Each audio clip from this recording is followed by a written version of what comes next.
তোমাদের এইচএসসি পরীক্ষা আগামী 30 জুন শুরু হচ্ছে। বাংলা প্রথম পত্র বিষয়ের মাধ্যমে তোমাদের পরীক্ষার রুটিন আমরা তুলে ধরছি। এখানে আমরা তোমাদের বিজ্ঞান বিভাগে আলাদা রুটিন, ব্যবসা বিভাগে আলাদা রুটিন এবং মানবিক বিভাগে আলাদা রুটিন তুলে ধরছি এবং রুটিনগুলো আমরা তোমাদেরকে পুরো পিকচার দিয়ে দিচ্ছি। চাইলে তুমি প্রিন্ট আউট করে বা কোথাও একটা লিখে রাখতে পারবা, যাতে করে খুব ইজিলি তোমার পরীক্ষাগুলো আইডেন্টিফাই করতে পারে, কোনো ঝামেলা না হয়।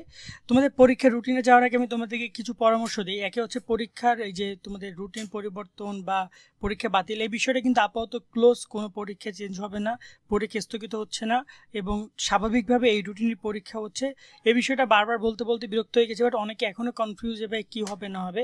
সেকেন্ড যে ব্যাপার সেটা হচ্ছে ওএমআর নিয়ে একটু কথা বলতে চাই। সিকিউ এবং এমসিকিউর ওএমআর শিট পূরণ করতে হবে তোমাদের প্রায় অনেকগুলো। সেক্ষেত্রে কেউ ভুলভাল করবে না, ওএমআর শিট পূরণ করার নিয়ম নিয়ে ভিডিও করা আছে, সেটা দেখো। এখনই ওএমআর শিট পূরণ করার নিয়মগুলো জানো। ক্যালকুলেটর নিয়ে যাদের কনফিউশন হয়েছে তাদেরকে বলে রাখছি, সায়েন্টিফিক ক্যালকুলেটর ব্যবহার করতে পারবা, তবে সেটা নন প্রোগ্রামেবল হইতে হবে। এখন তোমার ক্যালকুলেটর নন প্রোগ্রামেবল কিনা সেটা তুমি ইন্টারনেটে খোঁজ করো, বাট নর্মালি FX100 99 ইডব্লিউ বা সিডব্লিউ আছে, যেটা FX যেগুলো আছে টুকটাক দেখা যায় যে বাংলাদেশে ওভারঅল অনেক ক্যালকুলেটর আছে যেগুলো তোমার নন প্রোগ্রামেবল, কিন্তু প্রোগ্রামেবল ক্যালকুলেটর আছে যেগুলো পরীক্ষার টিচারে কিন্তু অ্যালাউ করে না। সো একটু বুঝে শুনে যাইও, এই একটা বিষয়। আর একটা গুরুত্বপূর্ণ ব্যাপার হচ্ছে যে তোমাদের কি সৃজনশীল বহু নির্বাচনী ব্যবহারিক অংশে আলাদা আলাদাভাবে পাশ করতে হবে। তো এই জায়গায় কিন্তু অনেক শিক্ষার্থী ব্যাপারগুলো নিয়ে কনফিউজ থাকতে পারে। আরও একটা ব্যাপার তোমাদেরকে একটু নজর আন্দাজ করতে চাই, সেটা হচ্ছে যে নজরে দিতে চাই যে তোমাদের এডমিট কার্ড তোমরা পেয়ে যাবে ইতিমধ্যে। এডমিট কার্ড বোর্ডগুলো সংগ্রহ করতে, বোর্ডগুলো পরীক্ষা তোমাদের যে কেন্দ্র বা কলেজকে পাঠাচ্ছে।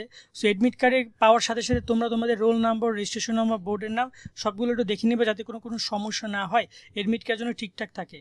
কোনো ভুল থাকলে পরীক্ষা শুরুর আগে সেটা বোর্ডকে জানিয়ে সংশোধন করতে হবে।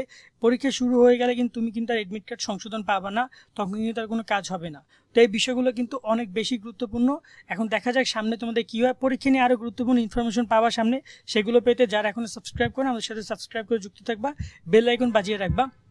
তো এবার আমরা তোমাদের রুটিন দেখাই। তো রুটিন তোমাদের আমি রুটিনের পুরো পিকচারটা তোমাদেরকে দিয়ে রাখতেছি ডিসক্রিপশনে, লিঙ্কে গিয়ে ডিসক্রিপশন লিঙ্ক থেকে তোমরা পিকচারটা দেখতে পারবা, যেখানে তোমাদের আমি এখানে বিজ্ঞান বিভাগের রুটিন, এই যে বিজ্ঞান বিভাগের 5টা সাবজেক্ট আবশ্যিক, আর বাকিগুলো হচ্ছে তোমাদের ব্যবহারিক, এবং এখানে সময় দেওয়া আছে।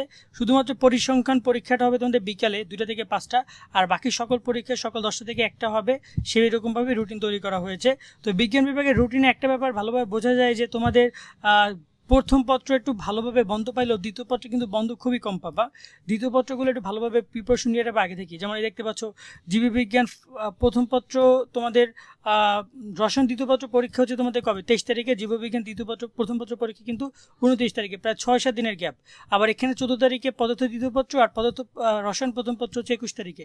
এখানে প্রায় 6-7 দিনের গ্যাপ আছে, কিন্তু দ্বিতীয় পত্রে কিন্তু মাত্র একদিন করে বন্ধ পাচ্ছ। এই বিষয়গুলো মাথায় রেখো। ব্যবসা বিভাগের রুটিনও ঠিকঠাক আছে। রুটিন আমি এই স্ক্রিনশট তোমাদেরকে নিয়ে রাখতে পারো, বা আমি ছবিটা দিয়ে দিচ্ছি ডিসক্রিপশনে, শোভন স্টাডি আমাদের ওয়েবসাইটে, সেখান থেকে তোমরা দেখে নিবা। এটা হচ্ছে তোমাদের ব্যবসা বিভাগ বা বাণিজ্য বিভাগের রুটিন। আর সবার শেষে রয়েছে মানবিকের রুটিন হচ্ছে এটা। অনেকগুলো সাবজেক্ট, তবে এখানে কয়েকটা সাবজেক্ট যেমন গার্হস্থ্য প্রথম পত্র দ্বিতীয় পত্র, এগুলো কিন্তু তোমাদের বিকেলে পরীক্ষা হবে। আবার এখানে সমাজকর্ম, সমাজবিজ্ঞান, এগুলো কিন্তু বিকেলে পরীক্ষা হবে। আর বাকিগুলো সবগুলো সকালেই পরীক্ষা হবে। সেভাবেই রুটিন তারা তৈরি করেছে। আর আশা করি তোমরা রুটিনগুলো পেয়েছো। রুটিনগুলো একটু ডাউনলোড করে রাখবা, বা তোমরা একটা স্ক্রিনশট দিয়ে নিজের মোবাইল রেখে দেবে। এটা শুধুমাত্র তোমার রুটিনগুলো তুমি রেখে দাও। এতে করে কী হবে জানো, এতে করে তোমার সুবিধা হবে যে তুমি রুটিনটা দেখা যায় যে তুমি এই রুটিন পুরো খুঁজতে হয়, আমি কই আছি, আমার পরীক্ষা কবে, খুঁজতে হয়। বাট এখানে সেটা হবে না, এটা নিজের মতো করে সব কিছু দেওয়া আছে। জাস্ট তোমরা পিকচারগুলো ডাউনলোড করে রাখবা, কেমন? আর অবশ্যই আমাদের সাবস্ক্রাইব করে আমাদের সাথে যুক্ত থাকবে। ভিডিওটি ভালো লাগলে আজকের মতো আমরা এখানে বিদায় নিচ্ছি। সকালে অনেক ভালো থাকবা। আল্লাহ হাফেজ।